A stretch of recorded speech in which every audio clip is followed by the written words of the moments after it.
Bana, ujambo na karibu sana mtazamaji Bongo Super Media.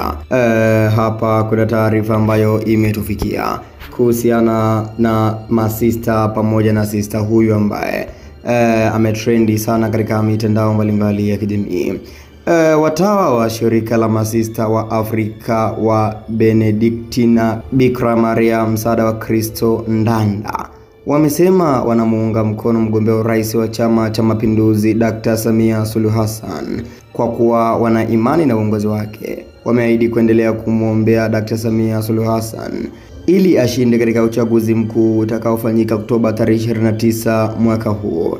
Sasa kutokana na trending hii ya masista hawa katika mitandao mbalimbali ya kijamii, Kanisa Katoliki kupitia rais wao wamejitokeza na kuzungumza.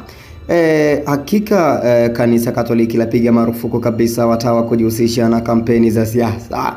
Katazo hilo limetolewa Septemba 25 ya mwaka 2025 na rais wa Baraza la Maaskofu Katoliki Tanzania TEC, ambaye pia ni askofu wa jimbo Katoliki la Lindi, Mhashamu Wolfgang Pisa, wakati wa adhimio la misa takatifu ya kilele cha jubilii ya miaka 100 ya seminari kuu ya Mtakatifu Paulo Mtume Kipalalala, jimbo kuu Katoliki la Tabora.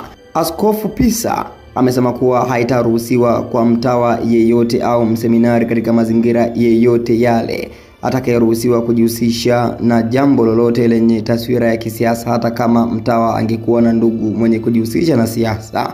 Hivyo ni mwiko kwa watawa, mapadri pamoja na maskofu mbalimbali kujihusisha na mambo ya kisiasa. Hii imekuja mara baada ya watawa hawa kuonekana wanajihusisha na mambo ya siasa. Wewe maoni yako ni yapi? Andika hapa katika sehemu ya comments.